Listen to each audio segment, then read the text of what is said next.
Deus. Senhor Jesus, Papai querido, obrigado por esse tempo que o Senhor nos concedeu de mais uma vez poder estar aqui numa segunda-feira à noite, Pai.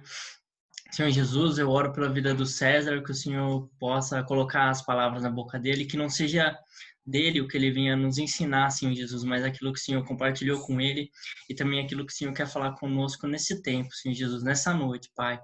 É isso minha oração, em nome do Senhor Jesus, Deus. Amém.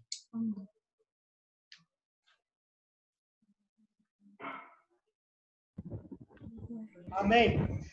Então, eu vou passar aqui para o César já. E, aparecendo perguntas, você pode abrir seu microfone ou então escreve aqui no chat. E aí a gente vai começar. Bacana? Então, Reverendo, tá contigo, viu?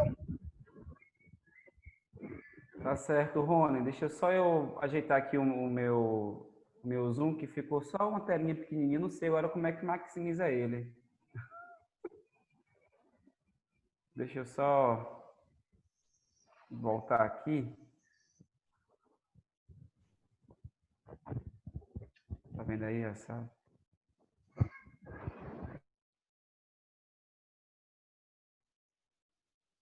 Pronto, voltou. Vamos lá então, né? Deixa eu só jogar aqui na tela o slide. Então vamos continuar, né? Nossa aula do livro de Gálatas. E essa é a parte que eu mais gosto, que é a parte dos textos, né? Então, a parte mais rica, eu diria que a parte mais importante de todo estudo bíblico é a interpretação dos textos, né? E hoje nós vamos tentar passar aí pelo máximo que pudermos desse livro maravilhoso. Deixa eu só jogar aqui na tela os slides. Deixa eu ver se eu achei aqui. Pronto.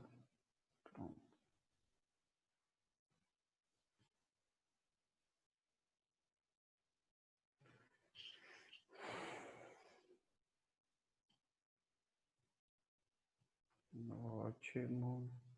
Vocês estão vendo o slide aí? Tá dando para me ouvir bem também? Tudo certo? Muito bem. Nós vamos seguir o mesmo esquema da semana passada, né? Então, eu vou falando aqui e vocês podem, à medida que eu for falando, se surgir alguma dúvida, interromper e então me perguntar. E aquilo que eu puder responder, eu souber responder, eu vou responder com o maior prazer, tá bom? Até aqui, gente, tá tudo tranquilo? Tudo de boa? Ficou alguma dúvida da semana passada? Alguma coisa que vocês queiram ressaltar? Ou uma pergunta que vocês queiram fazer? Tudo certo? Alguém tem alguma ponderação aí pra gente? Aqui tá certo. Muito bem. Tudo certo, então? Então, vamos progredir. Bom, gente, esse livro ele é um livro muito grande, tá? Ele é, teologicamente, eu diria, muito profundo, né? Os temas que esse livro aborda são temas que precisariam de dias, né, para a gente trabalhar, estudar, refletir.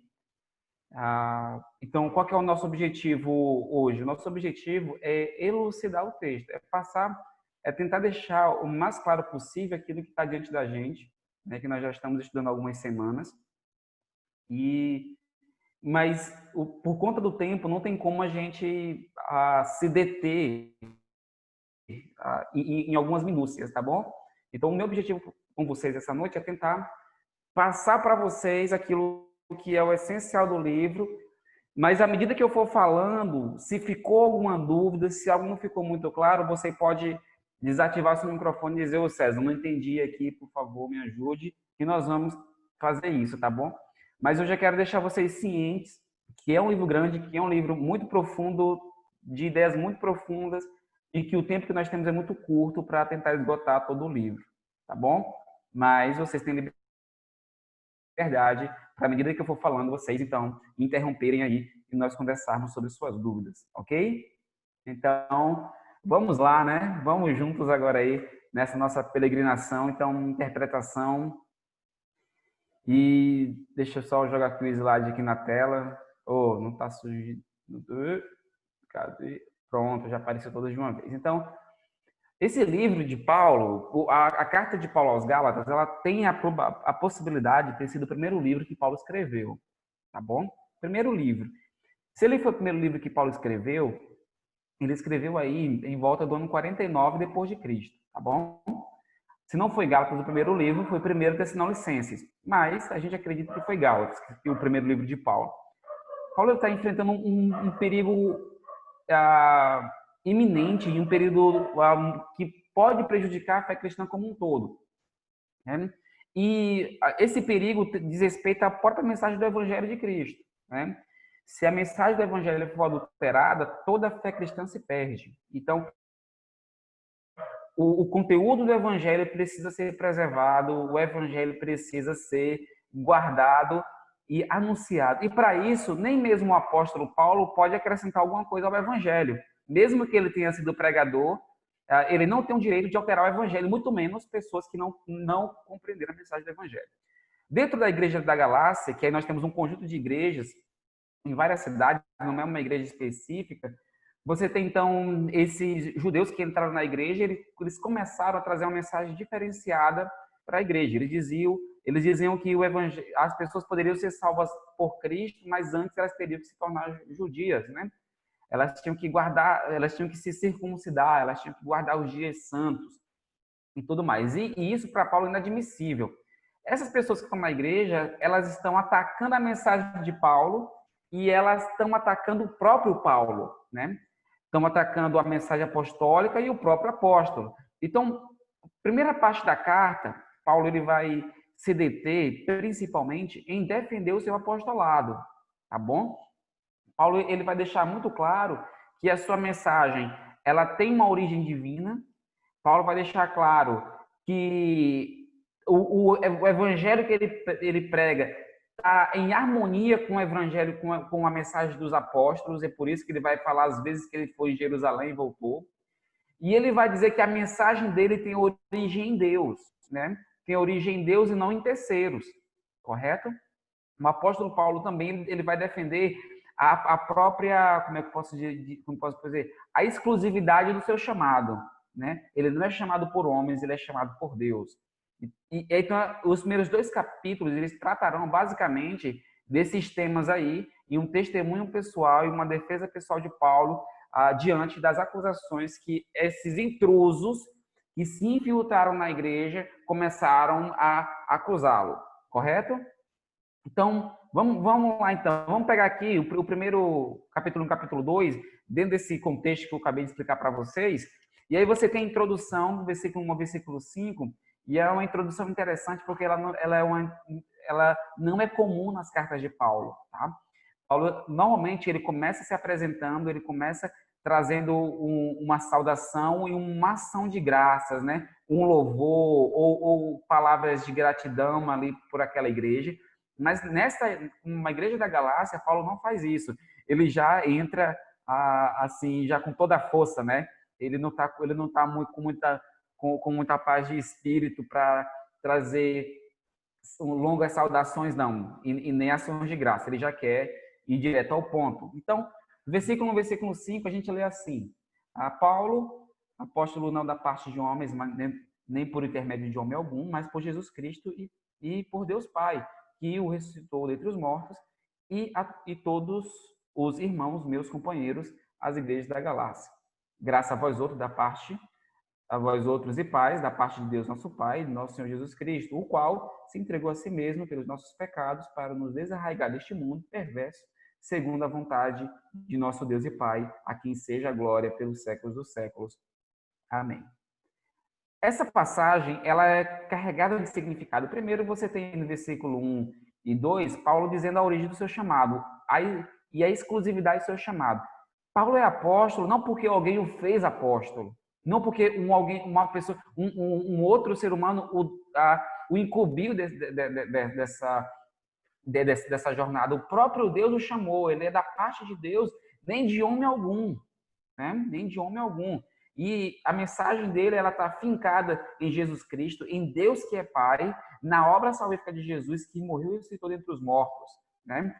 E ele envia essa carta aí junto com os seus, em consonância com os seus irmãos e companheiros, aquela igreja da Galácia, que é uma igreja querida, né? Ele deseja a paz da parte de Deus, nosso Pai, nosso Senhor Jesus Cristo. E aí ele resume aqui o evangelho rapidamente, dizendo o seguinte: o qual se entregou a si mesmo pelos nossos pecados, para nos desarraigar deste mundo perverso segundo a vontade de nosso Deus. Veja bem, Paulo ele já está aqui dando o indício do que ele vai falar, então ele já está falando da mensagem de Jesus, do sacrifício de Jesus, a obra salvífica de Cristo, que tá, e implicitamente ele está dizendo que a salvação está em Jesus, no que Jesus fez, e não em uma obra específica, algo que pode ser feito, né? A mensagem do Evangelho, ela é uma mensagem humilhante, né? No seu cerne, porque ela é a mensagem que diz assim: você não pode fazer nada por você. Foi Jesus que fez tudo por você. Você só aceita os méritos dele. Correto?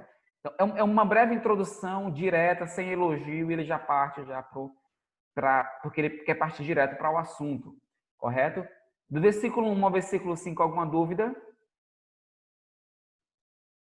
Eu vou passar rápido assim por conta do nosso tempo, mas se eu passar por cima de alguma coisa que vocês queiram ressaltar, me avisem, tá bom? Por favor.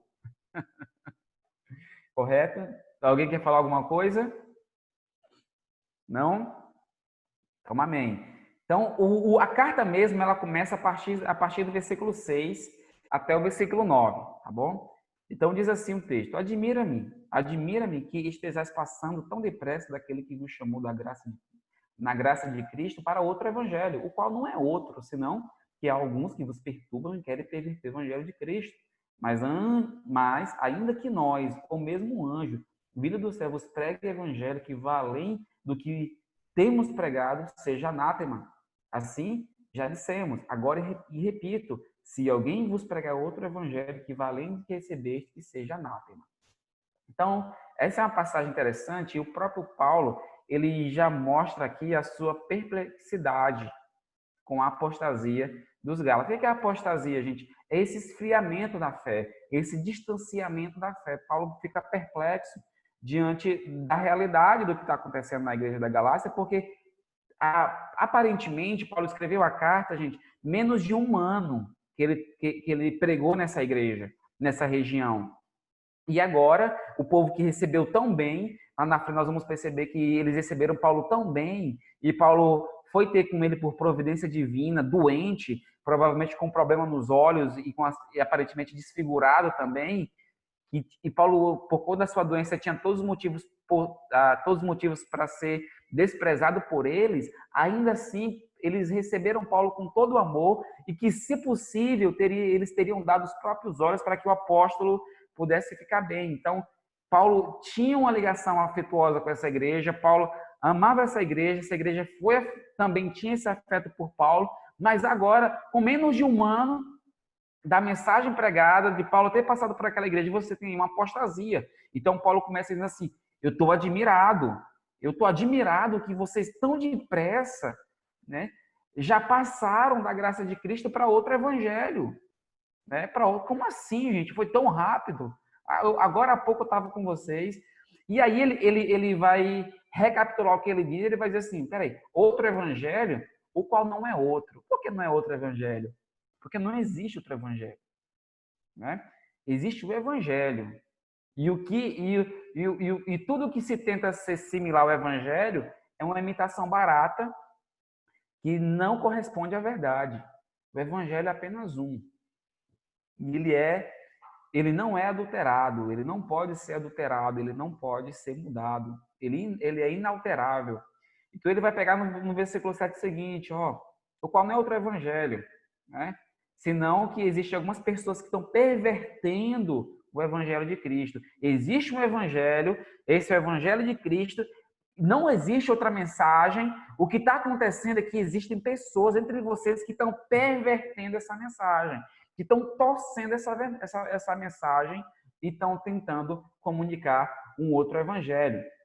E Paulo agora ele vai pegar pesado aqui, você entende um pouco da sua ira, ele vai dizer, mas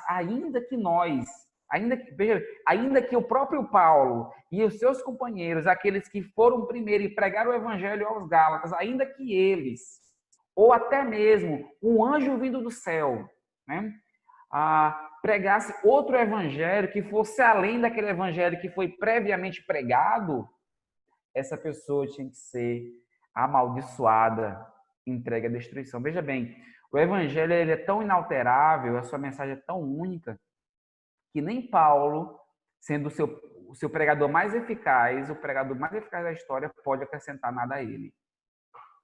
Né? Paulo tem autoridade, Paulo é o apóstolo, Paulo é alguém chamado, Paulo é alguém que foi chamado a pregar o evangelho aos gentios, e nós somos, de certa forma, resultado dessa pregação. Mas nem Paulo pode mudar o que é o evangelho. Nem ele com a sua autoridade apostólica. Nem um anjo, nem qualquer outro apóstolo. Quanto mais essas pessoas que estão na igreja e querem perverter o evangelho de Cristo. Né? Assim, nós já dissemos, agora repetimos que qualquer coisa que vá além do evangelho que recebesse seja anátema. O que é que vai além? O que é que Paulo está dizendo aqui? O que é que a igreja da Galácia estava recebendo agora? Tem um grupo de pessoas na igreja, eles estão dizendo, existe o evangelho, mas para você ser salvo, você precisa acrescentar o evangelho à obediência à lei de Moisés. Então, evangelho mais lei é igual a salvação. É isso que eles estão dizendo. E Paulo está dizendo que qualquer coisa que seja acrescentada ao evangelho, mesmo que seja boa, isso não aumenta o poder do evangelho, pelo contrário, tira a sua eficácia. Tira a sua eficácia. Qual que é a eficácia do evangelho? É o evangelho mais nada igual a salvação. É essa a matemática do evangelho. Não há nada que a gente possa acrescentar para que ele se torne mais eficaz. É só a mensagem única e completa. A mensagem do evangelho é a obra de Cristo na cruz. Tanto a sua obra, a sua encarnação, a sua humilhação, a sua crucificação e a sua morte e ressurreição. Né? E todas as pessoas que tentam alterar a mensagem do evangelho, que elas sejam anátema. O termo anátema aqui é mais do que amaldiçoar alguém. O termo anátema era pegar um objeto dentro da cultura judaica e destruir esse objeto. Né? Então, Paulo está dizendo assim, qualquer pessoa que tente alterar a mensagem do evangelho, que seja levado para ser destruído. Tá? Que seja entregue para destruição. Porque essa é uma das maiores heresias que podem se fazer, um dos maiores prejuízos que pode se causar ao evangelho. Correto? Gente, até aqui alguma dúvida? Tá claro? Tá dando para acompanhar o raciocínio? Amém? Isso aqui tem muitas implicações práticas para a nossa vida. Muitas implicações práticas. Né? Mas vamos seguir aqui. Daqui a pouco a gente volta nesse tema das implicações. A partir de agora, aqui no versículo 10, Paulo ele vai então se defender das acusações que estavam sendo feitas a ele, dizendo que o evangelho dele vinha de outras pessoas, que o evangelho dele não estava em concordância com a pregação de Jerusalém, né? E ele vai dizer que a coisa não é bem assim. Então ele já começa dizendo assim, versículo 10, porventura procuro eu agora o favor dos homens ou de Deus? Veja bem, não é compatível eu fazer a vontade de Deus e fazer a vontade dos homens. Ou eu procuro agradar homens. Se eu tentasse agradar aos homens, eu não seria servo de Cristo. Então, veja bem, Paulo ele não está comprometido com a sua fama, a sua boa fama. Ele não está comprometido com o que as pessoas acharão da sua mensagem. Qual que é o comprometimento de Paulo? O comprometimento de Paulo é agradar a Deus, não aos homens. Por isso ele prega o evangelho e não uma doutrina específica. Lá na frente, nós vamos perceber que essa palavra faz sentido, por quê? Porque um dos objetivos das pessoas que estavam pregando um outro evangelho na igreja, pervertendo o evangelho de Cristo, era para que os gálatas eles deixassem de admirar Paulo e começassem a admirar esses pregadores. Né? Então, eles queriam a admiração que era dada a Paulo, para eles. Né? No final da carta, Paulo também vai denunciar a intenção desses falsos pregadores, dizendo que eles queriam que os gálatas fizessem algumas coisas, pregassem a lei, vivesse a lei, mas eles próprios não tinham comprometimento com esse tipo de prática. Então, veja bem, Paulo, ele não tem esse comprometimento com a intenção, ele não quer também fãs, né? Ele não quer ali fanboys, né? Ele não quer montar um fã-clube de Paulo na Galácia, ele não quer que a igreja admire ele pela sua personalidade marcante, por sua oratória ou por sua inteligência. Paulo não está comprometido com esse tipo de intenção. Paulo está comprometido com o evangelho. E ele vai continuar, né? Versículo 11. Faço-vos, porém, saber, irmãos, que o evangelho por mim anunciado não é segundo o homem. Veja bem, as pessoas poderiam estar acusando Paulo de que a mensagem dele não era a mensagem de Deus, era uma mensagem que ele tinha ouvido de terceiros, uma mensagem de homens, né? E Paulo diz que não está preocupado em agradar homens, nem a sua mensagem é de homens. Por quê? Versículo 12, porque eu não recebi nem aprendi de homem algum. Pelo contrário, o evangelho que eu prego a vocês é um evangelho que eu recebi por revelação do próprio Cristo, né? E aí nós vamos ter algumas experiências interessantes. Você tem a experiência que Paulo está no caminho de Damasco, ele é chamado a pregar aos gentios. Daqui mais na frente ele vai para a Arábia, passar 3 anos na Arábia, num processo de reflexão e preparação, para então começar o seu ministério de pregação. E nesse processo todo, o evangelho que vai ligado aos gentios é dado a Paulo pelo próprio Deus. Então, veja bem, Paulo está se esquivando, se defendendo de algumas acusações infundadas. Tá? Por quê? Ele vai continuar no versículo 13. Porque ouviste qual foi o meu proceder outrora no judaísmo, como sobremaneira perseguia a igreja de Deus e a devastava. Veja bem, eu não ia deixar minha vida passada para seguir uma doutrina de homens. Vocês sabem o meu histórico, vocês sabem o meu passado. Né? Versículo 14. Vocês sabem, e na minha nação, quanto ao judaísmo, eu avantajava-me, eu me destacava a muitos da minha idade, sendo extremamente zeloso da tradição dos meus pais. Paulo está trazendo um elemento biográfico aqui da sua história, falando da sua dedicação ao judaísmo, desde quando era muito jovem, e como ele se dedicou a isso, para fortalecer a ideia de que ele não está pregando um evangelho dado por homens. Ele continuou com o mesmo zelo. Veja bem, o mesmo zelo que ele tinha no judaísmo, em defender a lei, é o mesmo zelo que ele agora aplica ao evangelho, só que agora em um nível maior. Né? Em um nível maior. Então ele está dizendo que essa mensagem não é fundamentada em homens, é fundamentada na revelação de Deus a quem ele procura agradar. Quando, porém, versículo 15, quanto, porém, ao que me separou antes de eu nascer e me chamou pela sua graça, aprove revelar seu Filho em mim, para que eu pregasse entre os gentios sem detença, não consultei carne nem sangue, nem subi a Jerusalém para os que eram apóstolos antes de mim, mas parti para as regiões da Arábia e voltei outra vez para Damasco. Então, o que está acontecendo aqui a partir do versículo 15?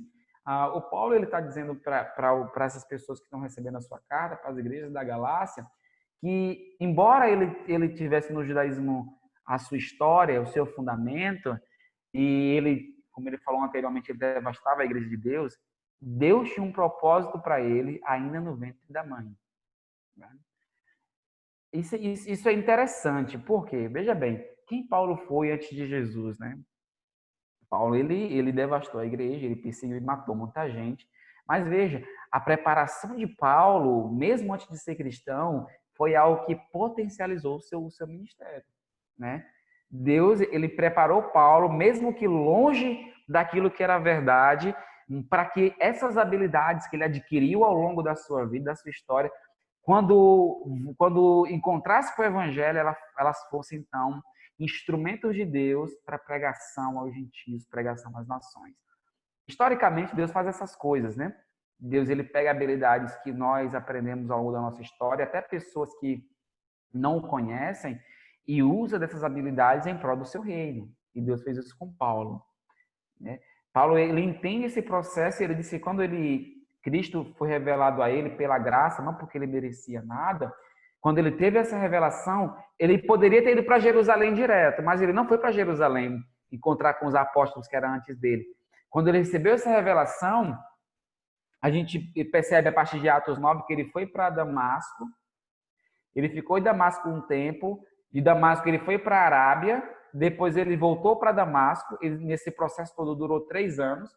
Esse processo dele na Arábia, o objetivo parece que era ter um intensivão com Jesus, né? Porque ele foi lá para refletir, para se preparar para aquilo que seria o seu ministério logo em seguida, né? Depois que ele fala sobre esse versículo 17, ele já entra no versículo 18, dizendo o seguinte: olha, tudo isso, desde que eu me converti, fui para a Arábia, voltei para Damasco e depois fui para Jerusalém, decorreram-se 3 anos.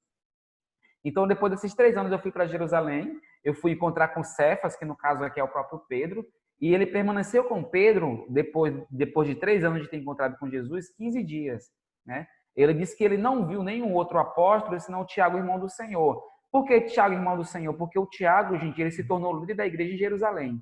A partir de Atos 15, a pessoa que assume a igreja, a liderança da igreja de Jerusalém, não é mais Pedro, é o próprio Tiago, irmão de Jesus, né?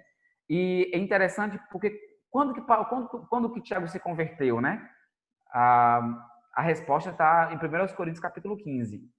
Diz que Jesus, depois de ressurreto, apareceu aos apóstolos, apareceu a outros irmãos e apareceu a Tiago. E, por último, apareceu a Paulo, né? Então, Tiago teve esse encontro com Jesus, se converteu, e depois de Pedro, ele se tornou líder da igreja de Jerusalém. Por isso que, quando Paulo vai a Jerusalém, ele encontra com Tiago também, que era irmão do Senhor, tá? Ora, acerca do que vos escrevo, eis que diante de Deus eu testifico, não minto, eu estou falando a verdade para vocês. Depois fui para regiões da Síria e da Sicília. Porque em Atos 9, ali no versículo 30, depois que Paulo vai para Jerusalém, encontra com os apóstolos, existe aquela resistência, né? Eles não querem receber Paulo porque eles estão com medo de Paulo, mesmo que aí já tenham se passado 3 anos, né, de Paulo ter se convertido. Então, Barnabé vai lá, faz a ponte, né? Barnabé é o cara do Ministério da Integração, né?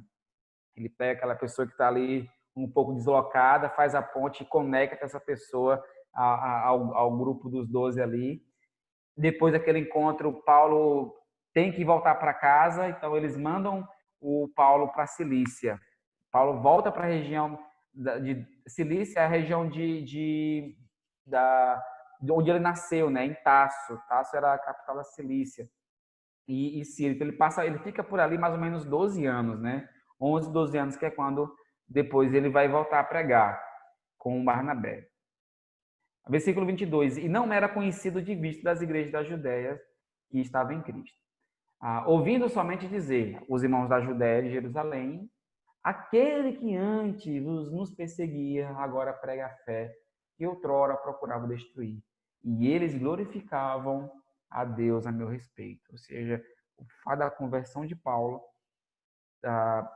ter sido marcante, ela agora se tornou também motivo de gratidão a Deus das igrejas. Isso é um resumo muito básico do capítulo 1. Amém? Até aqui, alguma dúvida? Alguma pergunta? Nesse primeiro momento,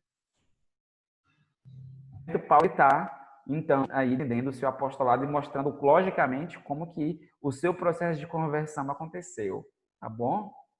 Como Deus o chamou, como Deus teve um propósito, como a sua mensagem ela estava ali em consonância com Jerusalém, sua mensagem tinha origem que era Deus, e por isso as pessoas que o acusavam na igreja da Galácia não tinham essa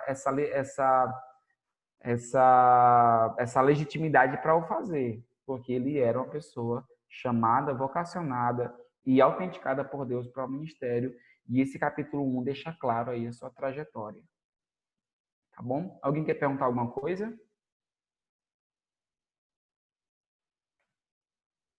Não? Tudo certo? Amém. Então deixa eu... Muito bem, deixa eu ver aqui. Emily, alguma coisa? Mônica, tudo certo? Muito bem. Então vamos lá. Capítulo 2. Lembrando que o capítulo 2 ainda está aí, ele ainda está como é que eu posso dizer? Ele ainda está defendendo, né, o seu ministério apostólico, está trazendo logicamente aí agora o seu histórico para as igrejas entendessem que a sua mensagem tinha validade. Gente, por que é importante Paulo defender a sua reputação como apóstolo? Porque se a reputação de Paulo como apóstolo fosse denegrida, a sua mensagem também o seria. Correto?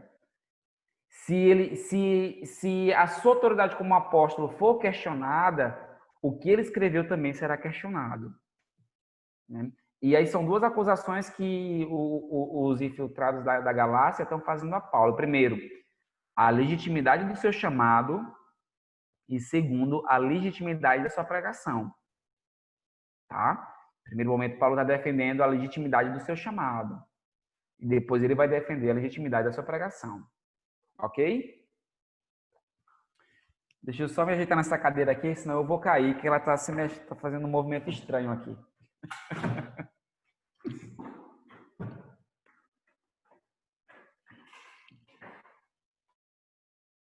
Pronto, voltou. Capítulo 2.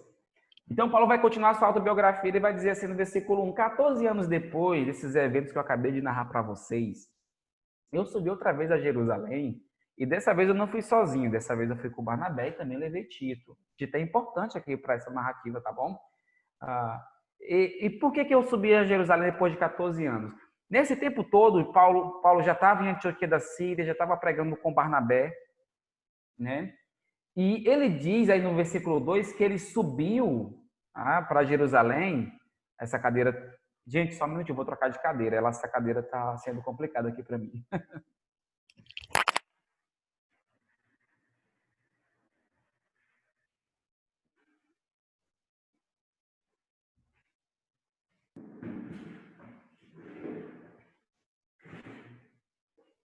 Pronto. Agora eu estou mais confiável, né?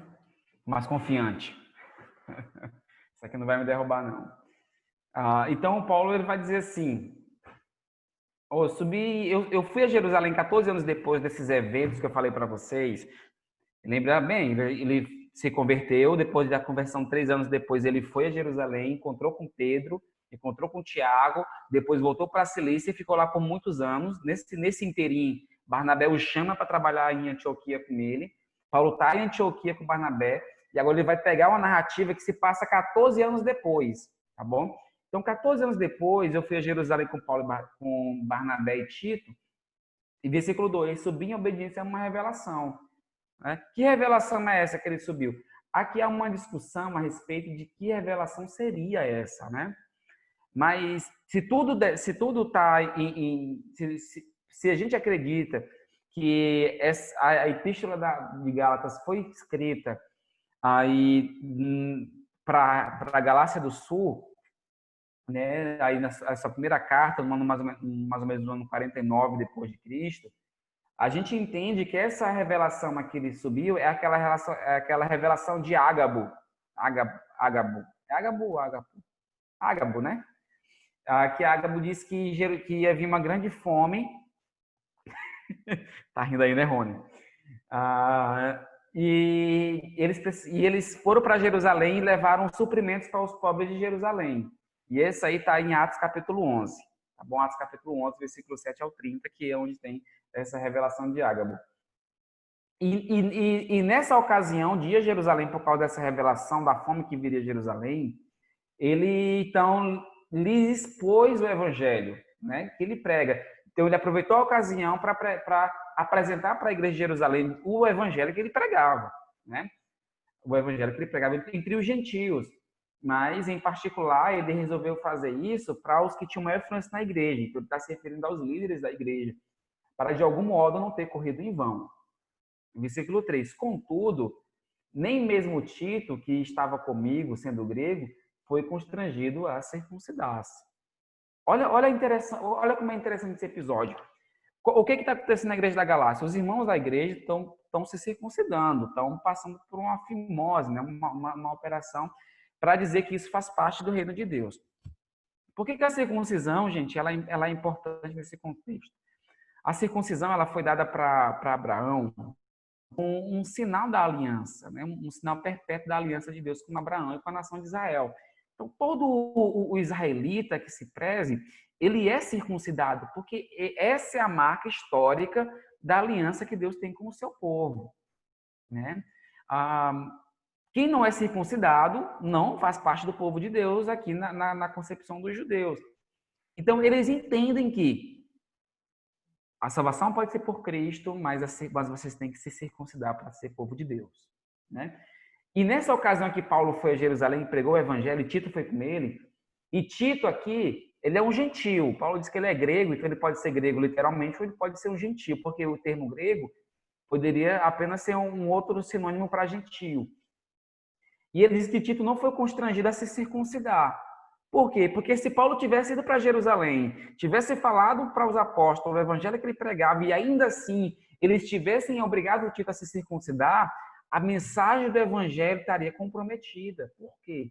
Porque, veja bem, não é mais só a pregação da fé em Cristo. Agora é mais uma obra. Agora é a circuncisão. Então, a mensagem do evangelho estava em jogo, né? Então, Tito foi com Paulo, falou para os líderes de Jerusalém, e os líderes de Jerusalém não obrigaram Tito a se circuncidar. Por que esses irmãos da igreja querem que os irmãos se circuncidem? Né? Voltem à prática da lei. Se voltem para a lei. Eles estão prejudicando o evangelho. Daqui a pouco nós vamos entrar isso aí de forma mais concreta, né? Sobre o que é o evangelho e por que isso é tão importante. Versículo 4. Isto por causa dos falsos irmãos que se entremeteram com o fim de espreitar nossa liberdade que temos em Cristo e reduzir-nos à escravidão, né? Aos quais nem ainda por uma hora nos submetemos, para que a verdade do evangelho permanecesse entre vós, né? Então, veja bem, existiam umas pessoas nessa reunião de Paulo com Jerusalém, mas Paulo ele disse que ele não resolveu submeter essa liberdade que eles têm em Cristo de não precisarem ser circuncidados. Por quê? Porque Paulo está preservando a sua pregação, né? O versículo 5 diz assim, aos que nem ainda por uma hora nos submetemos, para que a verdade do evangelho permanecesse entre vós. Se eles se circuncidassem, a verdade do evangelho, a pregação da fé, de que somente a fé em Cristo é suficiente para a salvação, e que para isso não precisa obra nenhuma, as boas obras decorrem de um coração salvo por Cristo, né? Não ao contrário. Se eles tivessem se submetido à experiência da circuncisão, o evangelho não seria assim. Versículo 6. E quanto àqueles que pareciam ser de maior influência, quais tenham sido outrora, não me interessa, Deus não aceita a aparência de homens, esses digo que me pareceram ser alguma coisa, apareceu alguma coisa, nada me acrescentaram.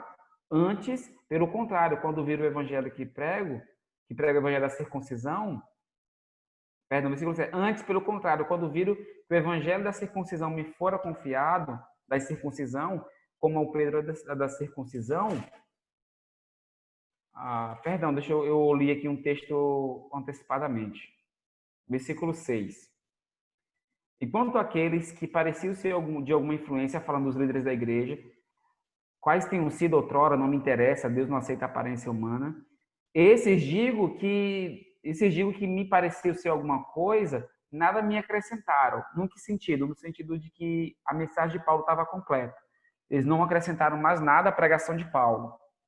Antes, pelo contrário, quando eles viram que o evangelho que eu prego é o evangelho da incircuncisão, me fora confiado por Jesus, como a Pedro fora confiado o evangelho da circuncisão, pois aquele que operou eficazmente em Pedro para o apóstolo da circuncisão também operou eficazmente em mim para os da incircuncisão, para os gentios. E quando conheceram a graça que me foi dada, Tiago, Cefas e João, que eram reputados colunas, me estenderam a destra, a minha Barnabé, destra da comunhão, a fim de que nós fôssemos para os gentios e eles para os da circuncisão. Tá? E recomendaram-nos somente que nos lembrássemos dos pobres, principalmente dos pobres de Jerusalém, o que nos esforçamos para fazer. É interessante Paulo falar isso aqui, porque ele diz assim, ó, eu fui para Jerusalém, preguei o evangelho, falei do meu evangelho, ninguém falou nada, e eles viram, os líderes da igreja viram. Quem são os líderes da igreja? As colunas da igreja. Tiago, irmão de Jesus, o Pedro, né, e o João, né? E eles entenderam que da mesma forma que Pedro foi chamado para pregar aos judeus, aos da circuncisão, eu, Paulo, eu fui chamado para pregar para os gentios. Então eles entenderam essa minha mensagem e eles não acrescentaram nada a essa mensagem. Pelo contrário, quando eles me ouviram, versículo 9, eles me estenderam a destra da comunhão, ou seja, essa questão de estender a destra é uma ideia de amizade, tem a ver com confiança, e até mesmo de aprovação, né? E foi o que eles fizeram com a mensagem de Paulo. A mensagem de Paulo foi recebida e foi aprovada pela liderança da igreja. A única coisa que eles pediram foi que eles não esquecessem dos pobres, né? E o que Paulo fez, e sempre Paulo vai a Jerusalém levar oferta para os pobres, né? Isso é interessante, por quê? Porque dentro da argumentação de Paulo, Paulo está dizendo, gente, o evangelho que eu prego, a mensagem que eu prego, está de acordo com a igreja de Jerusalém. Eles não alteraram nada. Eles disseram que a minha mensagem está correta. Eles me estenderam a destra de comunhão. Eles não obrigaram o Tito a se circuncidar.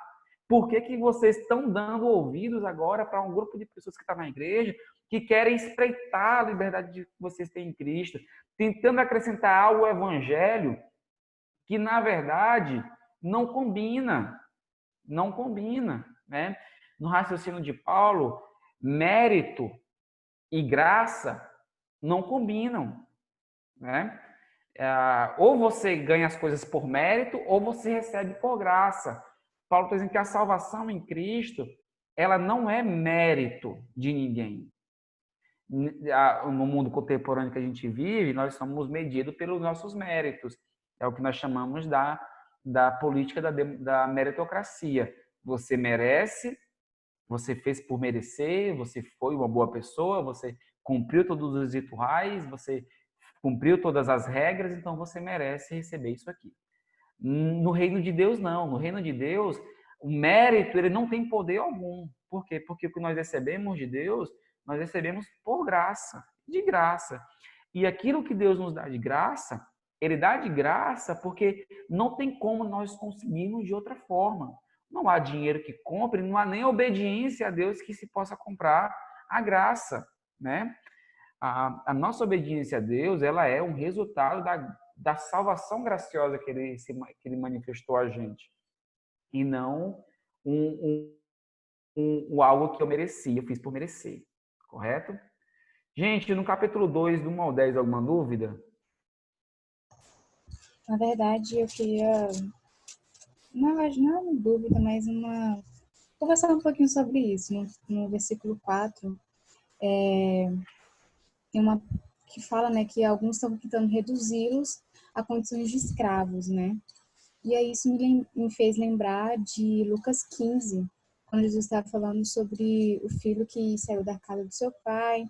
Enfim, aí no final da história, o filho mais velho, né, começa a falar que o pai, que ele trabalhou para o pai como escravo durante todo esse tempo, né? E aí me fez lembrar, me fez pensar, na verdade, que Paulo também, ele entende não sei, talvez eu esteja equivocada, mas enfim, quero colocar aqui para a gente conversar um pouco sobre isso, que uma das intenções de Paulo é falar sobre a identidade deles em Cristo Jesus, né, de que agora são filhos de Deus, e por serem filhos, né, é diferente, né, não é mais daquela mesma forma, como se fossem escravos de ter que trabalhar, enfim.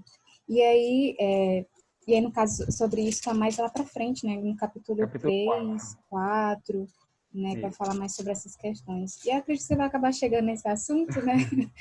Mas acho que é só mesmo para conversar um pouquinho sobre isso. Não, isso é fundamental, né? Veja bem, Paulo ele entende que ao viver um relacionamento com Deus baseado no cumprimento de regras, não é liberdade, é escravidão, né? Um relacionamento amoroso com Deus, um relacionamento paterno com Deus, ele é fruto da graça de Deus, encontrado em Cristo, recebida em Cristo, né? Tentar viver a vida com Deus baseado na lei, na troca, não é uma vida que se sustenta, não é uma vida transformada. Até porque a lei, ela não tem poder em si de perdoar, ela não tem poder em si de regenerar, né? A lei, ela na verdade, ela tem aí uma outra finalidade, que nós vamos ver mais para frente, né? Que é ressaltar o pecado do homem, trabalhar como uma instrutora que guiará o homem até Cristo. Mas essa é a questão da paternidade e o relacionamento com Deus, a gente vai trabalhar melhor no capítulo 4 mesmo, mas uma boa colocação, e é isso que Paulo também está aqui refutando, né? Ele está refutando não diretamente nesses termos, mas veja, ele está trazendo eventos históricos e que estão comprovando a veracidade da sua pregação e como que a própria liderança de Jerusalém, elas estão de acordo com a pregação do Paulo, né? E depois ele vai trabalhar isso de forma mais doutrinária, né? Mais aplicativa. Por enquanto ele está ainda moldando aqui, cortando, aparando para ele chegar no assunto principal, que ele está quase lá. Mas uma boa colocação, viu, Emily? Obrigado. Mas Mais alguém? a circuncisão está aplicando até agora no Israel? Pronto. Todo israelita, pelo menos a grande maioria, né, aqueles que acreditam aí que acreditam em Deus ainda, até mesmo por tradição, né, eles guardam a circuncisão até hoje, né? Inclusive, você tem até um problema que é a carta aos Gálatas combate, que é o judaísmo dentro da igreja, né? Então, você tem igrejas hoje, por exemplo, que elas estão aderindo, já aderiram, né? Outras estão aderindo também, mas é uma coisa complicada que é igrejas aderindo ao judaísmo, né? Elementos judaicos. Então, você tem igrejas que trabalham, supervalorizam o papel de Israel na história, você tem que supervalorizam o candelabro, o óleo, que estão tentando meio que reviver como posso dizer, até costurar o véu, né, que Jesus já rasgou, né? Então você tem o Israel étnico hoje, a nação de Israel que guarda a circuncisão, mas você também tem um problema presente, que é o problema das igrejas atuais tentando ir pelo caminho que Paulo disse que não era para ir, que eram se tornar judaizantes, né?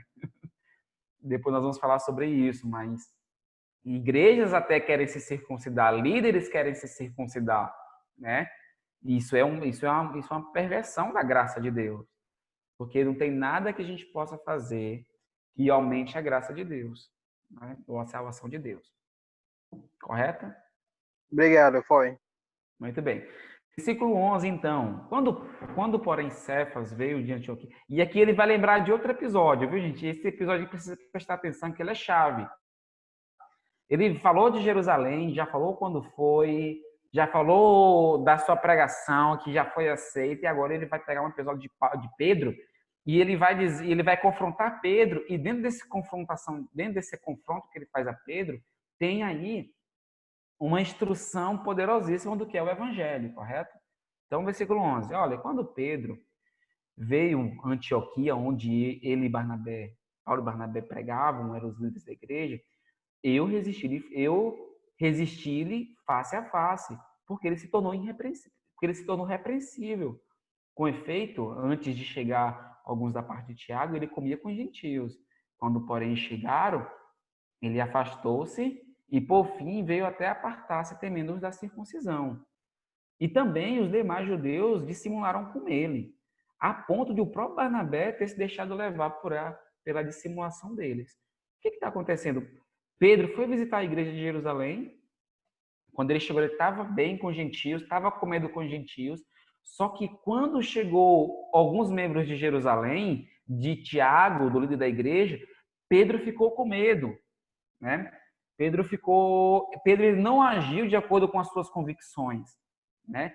Pedro se tornou irrepreensível, por quê? Porque antes deles chegarem, Pedro estava com os gentios, e Paulo, quando os judeus chegaram, Pedro se afastou, inclusive para Barnabé. O que Paulo identifica aqui? Paulo identificou em Pedro uma pessoa hipócrita, ou praticando uma hipocrisia diante daquilo, porque ele não estava agindo de acordo com as suas convicções, né? Ele estava com medo, né?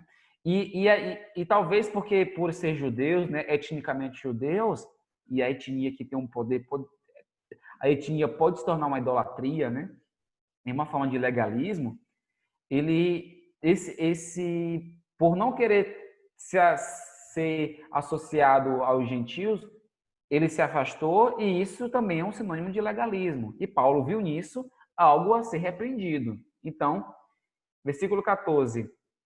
Quando, porém, vi isso que estava acontecendo, que eles não procediam segundo a verdade do evangelho, eu disse a Pedro, eu disse a Cefas, na presença de todos, ali mesmo. Veja bem, Pedro, ele era o líder da igreja até então, e Paulo repreende ele na frente de todos, porque ele não estava agindo de acordo com o evangelho. Veja, gente, a maior preocupação de Paulo não é com a sua reputação, não é com a igreja em si, mas é com o evangelho. E tudo que pode prejudicar a mensagem do evangelho, Paulo, ele entra pesado para que a mensagem do evangelho seja preservada, correto? E essa ocasião é uma ocasião que Paulo resolve lutar pelo evangelho mais do que pelos relacionamentos, né? Que é algo muito comum. Às vezes nós somos mais leais aos relacionamentos do que leais a Cristo, que leais à mensagem de Cristo, né? E parece que Paulo ele não tem essa preocupação. Então ele diz assim, ó, quando porém vi que eles não procediam corretamente segundo a verdade do evangelho, e essa é a preocupação de Paulo, eu disse a Cefas na presença de todos, espera aí, sendo tu judeu, Pedro, vives como um gentio e não como um judeu, por que obrigas os gentios a viverem como judeus? Sim, Pedro, você é gentio, você é judeu, mas você vive como um gentio, tá? Agora há pouco, antes dos irmãos de Jerusalém chegarem, você estava comendo com os gentios. Agora você se afastou, né? Aí ele continua. Nós, judeus por natureza e não pecadores entre os gentios, sabendo, contudo, que o homem ele não é justificado por obras da lei, e sim mediante a fé em Cristo Jesus, também temos crido em Cristo para que fôssemos justificados pela fé em Cristo e não por obras da lei, pois por obras da lei ninguém será justificado. Então, Paulo está dizendo, Pedro, nós judeus, nós que não somos judeus, não somos gentios, nós que por natureza não somos dados ao pecado, à perversão como os gentios, nós sabemos que homem nenhum é justificado pela obra da lei, pelo contrário, mesmo sendo nós judeus sem essa vida de pecado extravagante, mesmo assim, nós somos salvos pela fé, como os gentios também são salvos pela fé. Obras da lei não salva ninguém. Ser obediente não salva ninguém. O que salva é Cristo. O que emana disso é uma resposta a essa salvação em Cristo. Correto? Então, veja o raciocínio. Paulo está dizendo, ó, nós, tanto quanto judeus, quanto gentios, nós somos salvos pela graça, né? Nós somos justificados pela graça. Versículo 17. Mas se procurando ser justificados em Cristo, fomos nós mesmos também achados pecadores, dá-se ao caso de Cristo ser ministro do pecado? Certo que não. O que ele está dizendo? Olha, se nós judeus somos justificados pela fé, assim como os gentios, e ninguém é salvo por obediência à lei, será que o fato de nós aceitarmos a Cristo e pecarmos quer dizer que a salvação em Cristo nos deixa livres para pecar? Não, Pedro, não é assim. Né? Não é assim.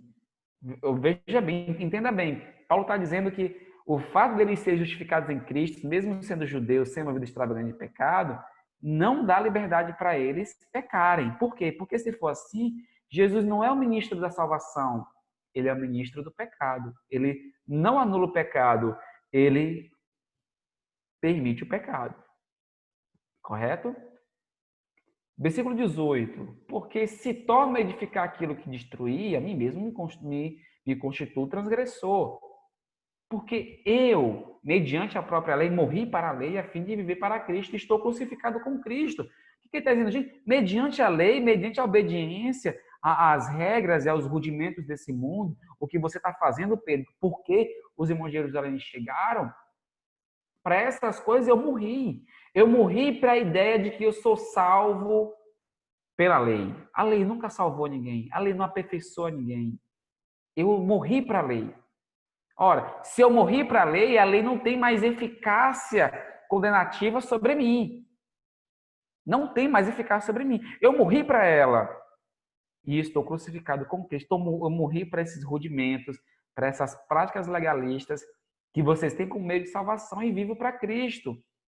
Logo, já não sou eu quem vive, mas Cristo vive em mim.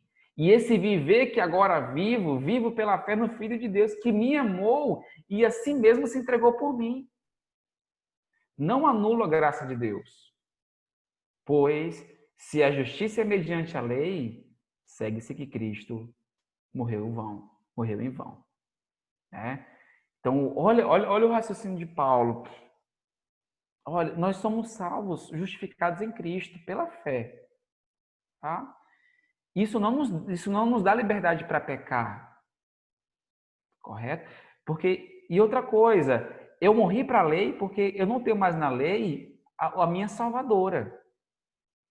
Eu morri para a lei, então ela não tem mais eficácia sobre mim. Eu estou crucificado com Cristo. Né? E agora, esse viver que tenho na carne, a minha percepção de vida, o meu entendimento, a minha fé, a minha esperança em salvação, ela está em Cristo. Eu vivo pela fé no Filho de Deus, aquele que me amou e assim mesmo se entregou por mim. E sabe, se eu edificar de novo, se eu pensar, versículo 21, pois se a justiça é mediante a lei, se a justiça salvífica é pela lei, é pela obediência à lei, é por guardar os rudimentos, é por se circuncidar, guardar dias. Então, se eu obedeço à lei como meio salvífico, Cristo morreu em vão. Correto? Toda a esperança da salvação repousa na obra salvífica de Jesus. Não existe outro meio. Tá? Não existe mérito e salvação, como eu já falei. Não tem mérito em nós. A mensagem do Evangelho, ela é aquela mensagem que diz assim: você é tão pecador quanto jamais poderia pensar em ser, mas é tão amado quanto jamais imaginou. Você é tão perdido que nada pode te salvar, mas tão amado que foi salvo graciosamente por Jesus. Correto? Não tem um mérito nisso. Não é a sua obediência à lei que vai te dar para você esse status de filho de Deus. Não é a lei, não é a regra, não é a moral, não é a moralidade que vai te dar isso. É a graça de Deus.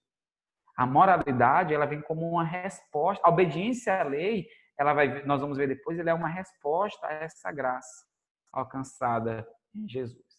Amém? Aqui alguma pergunta? Tudo claro? Tudo certo? Vamos lá, ainda temos meia hora ainda. Podemos ir para o capítulo 3? Amém? Ok, então vamos para o capítulo 3. Agora, no capítulo 3, Paulo ele vai tratar de forma mais aplicativa. No momento, ele tem tratado da questão de forma mais histórica, né? Mas agora ele vai para o argumento doutrinário, ele vai para o argumento prático, né?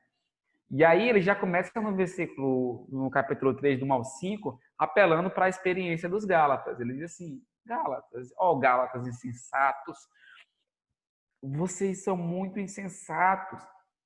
Quem foi que vos fascinou a vós outros, cujos olhos foi Cristo exposto como crucificado? Nossa, agora há pouco vocês estavam em Cristo, agora já não estão. Parece que foram iludidos, enfeitiçados. Cristo ele foi exposto claramente diante de vocês, o Cristo crucificado. Essa é a mensagem do Evangelho, o Cristo crucificado. Eu quero apenas saber isso de vós.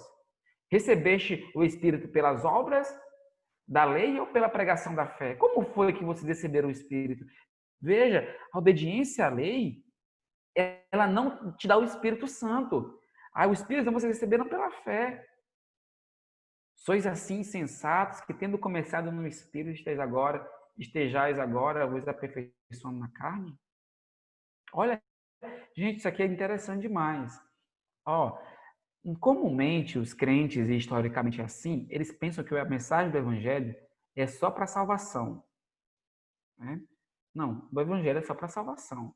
É só o ABCD da vida cristã. Né? Mas Paulo está dizendo que não é assim. Normalmente a gente pensa, o Evangelho é só para salvação e o meu crescimento, minha maturidade, eu vou ter que desenvolver na luta, na garra, na obediência, em guardar a lei. Né? A gente pensa assim, começa no Evangelho, mas depois nós vamos conquistar isso pelos nossos méritos. Paulo está dizendo que não é assim, não.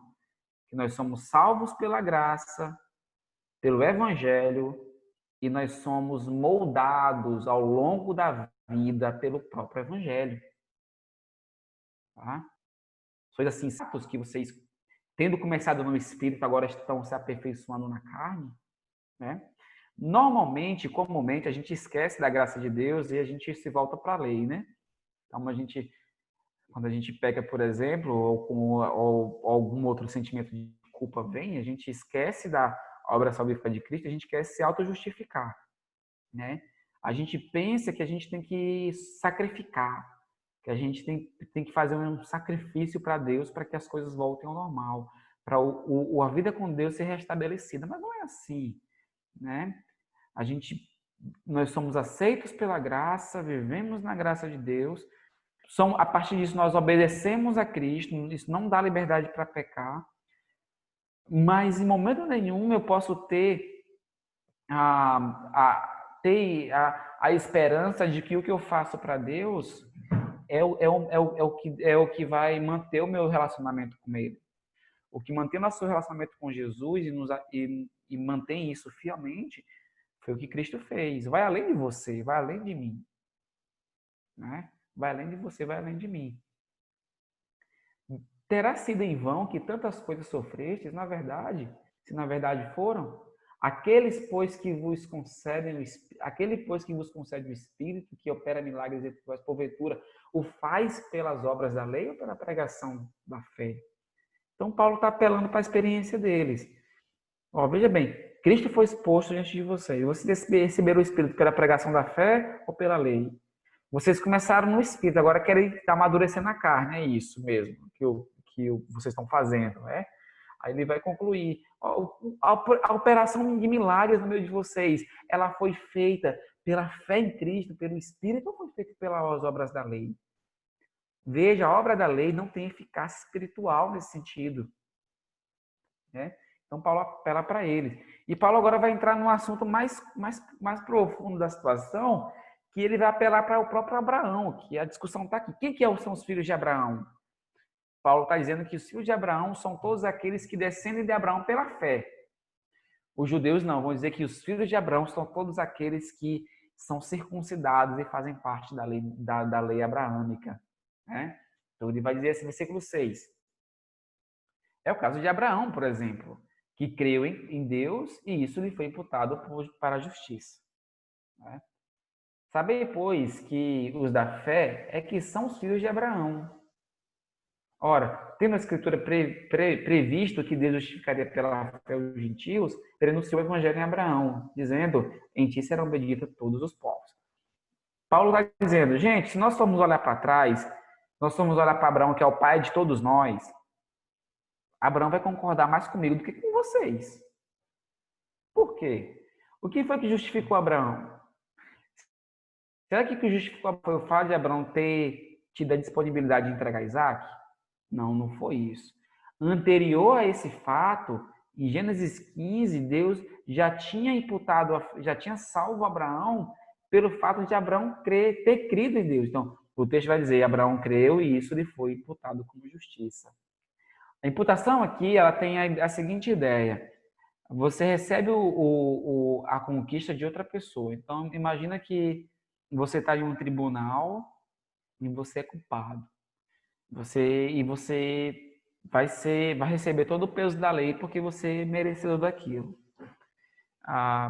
Vem uma pessoa, assume a sua culpa e aquilo que recairia sobre você recai sobre essa pessoa.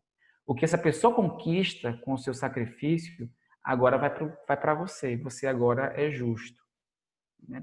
Isso aconteceu com Cristo. Cristo nos tirou do tribunal de Deus, sofreu o que nós sofreríamos e imputou a nós, deu para a gente de graça os seus méritos, aquilo que ele conquistou. Por isso que quando Deus olha do céu, ele não olha apenas para pecadores, ele não olha apenas para o Ronenberg como pecador, né? Ele olha para o Ronenberg e vê no Ronenberg o que Cristo conquistou na cruz por ele. Né? E isso é interessante porque isso me lembra de uma frase do Lutero que ele diz assim, todo crente ele é simultaneamente justo e pecador. Aos olhos de Deus, ele é justo. Deus olha para ele e vê nele o próprio Jesus ali, e o que Jesus conquistou. Mas ele é pecador, porque ele ainda está nesse plano da existência e ele ainda comete erros. Né? Mas nós estamos num processo de santificação até sermos aperfeiçoados quando chegarmos e estarmos com Cristo eternamente. Então, Paulo está dizendo que Abraão ele foi justificado por fé e isso lhe foi imputado por justiça. Então, os filhos de Abraão não são aqueles que guardam uma lei, são aqueles que também vivem pela fé, como a Escritura já tinha previamente dito, quando diz que em Abraão seria bendito todas as pessoas. Versículo 9, de modo que os da fé são abençoados com o crente Abraão. Correto? Essa primeira parte aqui do capítulo 3, está clara, gente? Tá alguma dúvida? Não? Tá? Sim, amém? Então vamos continuar. Vocês podem falar, viu? Podem dar um oi aí. Se não tiver claro, pode falar. Versículo 10. Todos quantos, pois, são das obras da lei, os que vivem debaixo da lei e têm na lei o seu refúgio, o seu meio de justificação, estão debaixo de maldição. Por que estão debaixo de maldição? Porque a própria lei diz, maldito todo aquele que não permanecer em todas as coisas escritas no livro da lei para praticá-la. Aqueles que querem viver pela lei, eles requerem mais esforço, eles têm que se esforçar mais para serem salvos. Porque é para ver pela lei, então tem que ver todos os preceitos da lei, tem que cumprir todo o preceito da lei. Se um dos preceitos deixarem de ser cumpridos, todo o peso da lei cai sobre essa pessoa. Então, já que ninguém é possível de cumprir toda a lei, as pessoas estão sob maldição. E é verdade que pela lei ninguém é justificado diante de Deus. Por quê? Porque não é a lei que justifica. Paulo vai responder, ele vai dizer assim, porque o justo, ele viverá pela fé. Esse texto vai aparecer depois em Romanos, mas Paulo está repetindo uma fala de Abacuque, capítulo 2. Né? Então veja, o que justifica é a fé, não é a lei. Ora, a lei não procede de fé, mas aquele que observa os seus preceitos, por eles viverá. Cristo nos resgatou da maldição da lei, fazendo-se ele próprio maldição em nosso lugar. Porque está escrito, maldito daquele que foi pendurado no madeiro, para que a bênção de Abraão chegasse aos gentios em Jesus Cristo, a fim de que recebêssemos pela fé o Espírito prometido. Amém? Gente, nós só temos 15 minutos e nós estamos ainda na metade do livro. Né? Então, o que eu quero propor para vocês? Eu quero ver com vocês se a gente pode tratar as suas principais dúvidas ou os principais textos, né? Porque se a gente for continuar, né, no texto corrido, provavelmente nós não chegaremos nem no capítulo 5, nem no 4, eu acho. Então, o que você acha, Rony? O que você me diz aí? Sim, é uma boa ideia. Acho que dá certo? Sim. Muito bem. O que vocês acham aí, gente? Estão de acordo? Tranquilo. Tranquilo? Muito bem. Então eu vou só passar aqui os slides de interpretação e falar dos textos onde eles estão, e aí eu vou voltar e nós vamos trabalhar pontos específicos, tá bom? Talvez eu trate um ponto com vocês ou outros dos que sejam mais importantes, tá bom? Então, só para passar aqui esses slides antes de tirá-los. Então, você tem aí o caso de Abraão que eu acabei de falar para vocês e o resultado da fé e das obras, né? A promessa é a lei. Nessa parte aqui, Paulo está dizendo que a lei não anula a promessa, e a promessa ela é anterior à lei. Então, a gente se apega à promessa e não à lei. Vai falar da filiação, nós somos adotados em Deus, né? E por conta disso, nós podemos desfrutar de um relacionamento profundo e íntimo. E como prova disso, nós temos o Espírito de Deus, que é o Espírito que no fundo clama Abba Pai, né? Que é um termo aí para essa intimidade paterna com Deus. Paulo ele vai criticar a forma como eles estão voltando para os rudimentos do mundo, aí no capítulo 4, do 8 ao 11. Rudimentos do mundo, dentro do mundo antigo, eram os principais poderes que governavam o mundo. Então, os principais elementos, como água, fogo.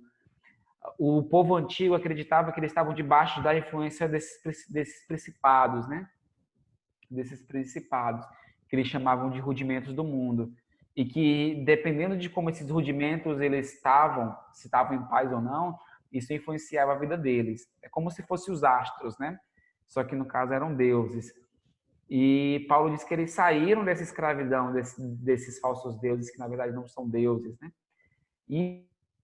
Mas agora eles estão se dando um outro tipo de escravidão, que é a escravidão da obediência à lei, tendo a lei como um meio de salvação, sendo que o único meio de salvação específico e radical é Cristo, correto? No capítulo 4, do 12 ao 20, Paulo ele vai fazer aí ele vai lembrar do primeiro encontro dele com os Gálatas, né? Vai falar de como eles o receberam, mesmo uma situação muito complicada, Paulo doente. Talvez a pregação de Paulo não tivesse tanta eficácia, porque ora, Paulo está pregando o evangelho, mas Paulo está doente, né? Paulo está com problema de vista, mas eles receberam Paulo como quem recebe um anjo de Deus, tá? E aí Paulo vai dizer que está perplexo com o que está acontecendo com eles, né? É como se... E essa perplexidade de Paulo é uma mistura de ira e de amor, né? De zelo e de amor. E é interessante ver esse 19 quando Paulo diz, né? De novo, eu estou sentindo dores de parto por vocês. Paulo se coloca no lugar de uma mãe, né? No processo de dar à luz, e toda aquela dor, aquela agonia, né? Que Paulo sentiu por eles no princípio, está sentindo de novo, né? Até Cristo ser formado neles. Então, Paulo apela, né, faz um apelo pessoal aí para o relacionamento que eles tinham, né? Uma coisa interessante aqui no capítulo 4, versículo 17, é que Paulo vai denunciar a intenção desses falsos líderes na igreja que estão pervertendo o evangelho. Diz assim, ó, os que vos obsequiam, os que querem favor, não o fazem sinceramente, mas querem afastá-los de mim, para que o vosso zelo seja a favor deles. Então, Paulo diz assim, esses líderes aí, esses que estão fazendo, o que eles querem, na verdade, não é o bem de vocês. Eles não fazem isso com sinceridade. O que eles querem é a admiração de vocês. Eles querem que vocês perdam o interesse pessoal por mim, que temos esse relacionamento, que temos essa história, e tenha agora a favor deles esse interesse, né? É aquele típico líder que faz de tudo para que as pessoas o admirem, né? E se submetam a ele. Então, Paulo ele está denunciando a intenção desses líderes em tentar se aproximar dos Gálatas, né? E Paulo disse, isso aí não é legítimo, isso aí não é sincero. O que eles querem é perverter, o que eles querem é ter vocês como o curral deles, né? E aí no capítulo 4, do 21 ao 31, Paulo faz uma abordagem alegórica, né? Aí Paulo vai lembrar de dois episódios, um episódio interessante também no livro de Gênesis, que também diz respeito a Abraão, que é o episódio de Sara e Agar.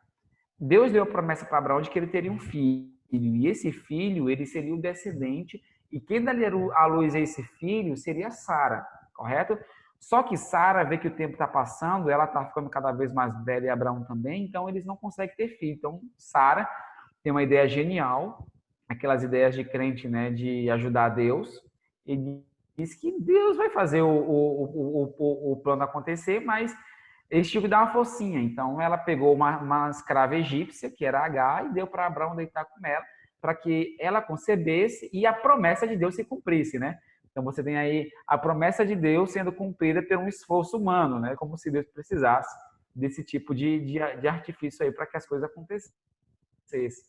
E aí, Agar tem um filho, é Ismael, e Ismael, que nasceu de modo natural, Paulo vai dizer aqui que esse filho é a lei, é o modo natural, né? Agar é a escrava, que tem um filho que teve de forma natural, e Sara é a Jerusalém celestial, é a pessoa que vai ter o filho pela promessa. Então ele vai fazer a seguinte analogia: vocês têm a promessa e a graça de Deus, e vocês têm a lei. A promessa e a graça é representada por Sara. A lei, ela é representada por Agar, que teve um filho natural.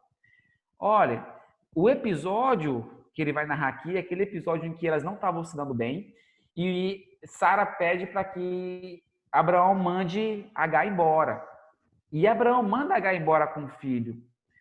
E Paulo usa esse episódio para dizer o seguinte, está vendo? Da mesma forma que Abraão mandou Agar embora, que teve um filho natural, que era escrava, vocês também devem abandonar essa ideia de viver pela lei. Vocês devem mandar embora essa ideia, vocês devem mandar embora até os líderes que pregam essa ideia. Porque vocês não são filhos da escrava, como Agar. Vocês são filhos da livre, da Sara que é livre, né? Da graça de Deus que é livre. Então ele usa essa alegoria nesse sentido aí, tá bom? Então deixa eu passar mais um pouco aqui para eu continuar. Vou dar um resumo do livro e a gente volta e trabalha as perguntas. Capítulo 6 e 7 aí. O capítulo 5 do 1 ao 15, o Paulo ele vai do 1 ao 15 ele vai falar da vida cristã como uma vida de liberdade, né? No capítulo 5, versículo 1, ele vai dizer para a liberdade foi que Cristo nos libertou, permanecer, pois, firmes, não vos submeter de novo ao jugo da escravidão. Veja, Cristo nos libertou para vivermos livres, correto? Mas aqui é interessante. Primeiro, deixa eu pegar a ideia aqui.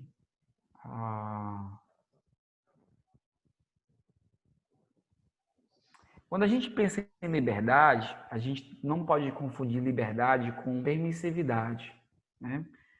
Toda liberdade, ela carrega em si algum nível de restrição.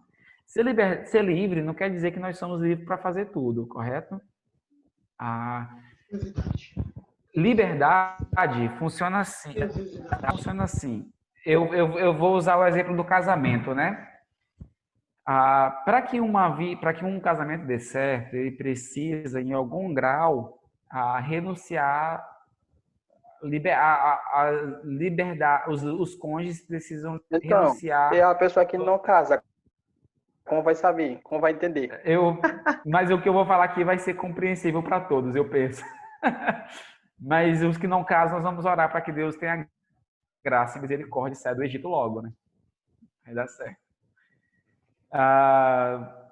Então, para um casamento dar certo, ambos os cônjuges precisam abrir mão, em algum grau, da sua liberdade, em troca de uma liberdade maior, né? Em troca de outros tipos de liberdade. Por exemplo,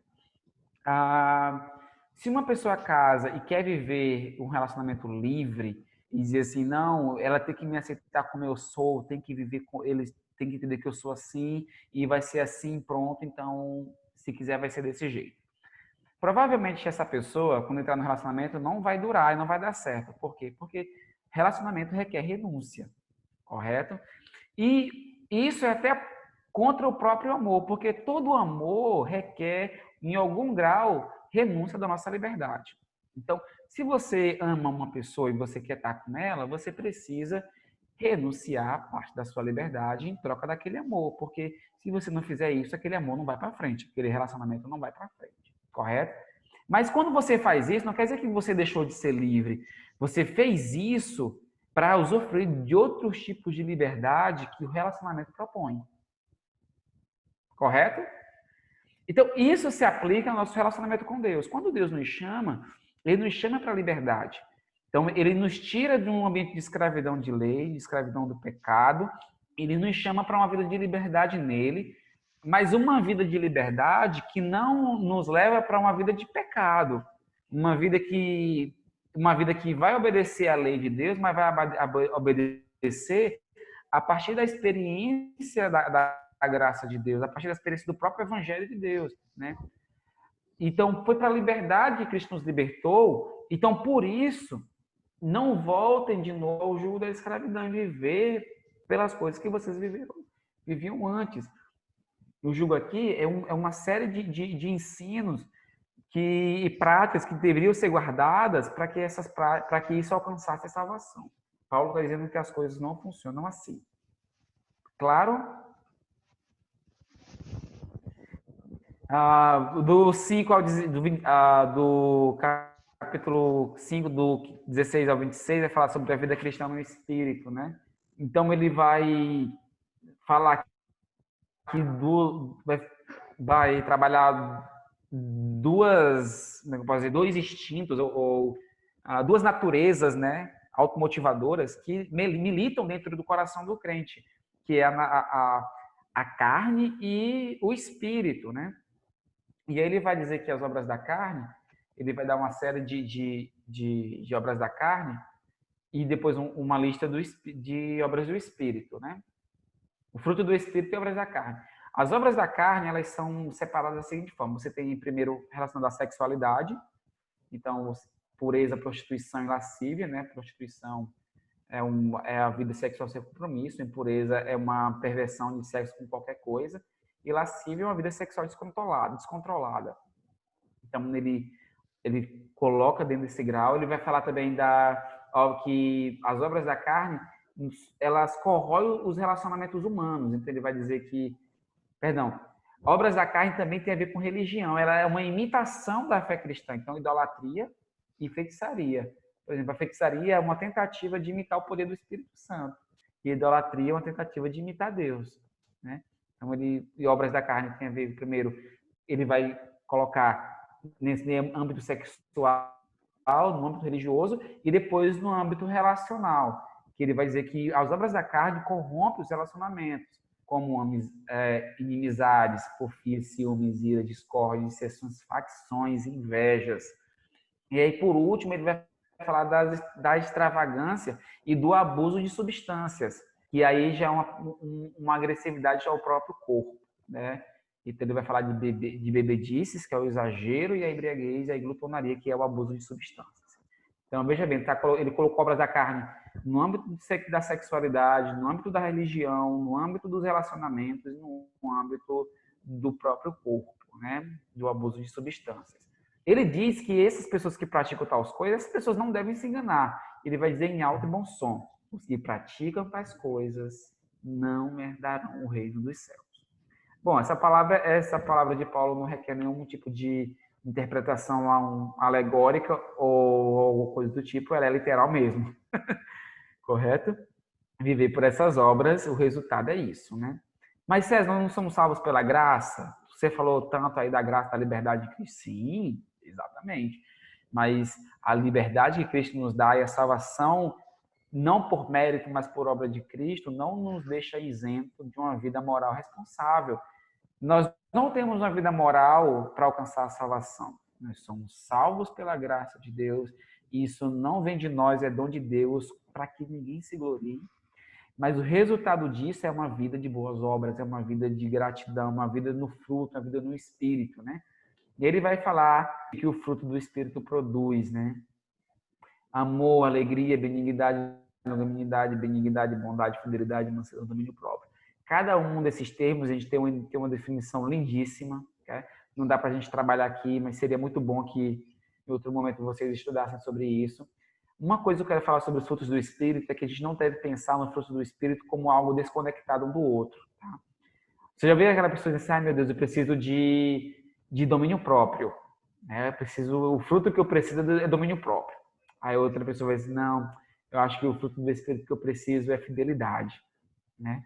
Bom, a gente não deve desassociar os frutos. Veja, Paulo interpreta como um fruto.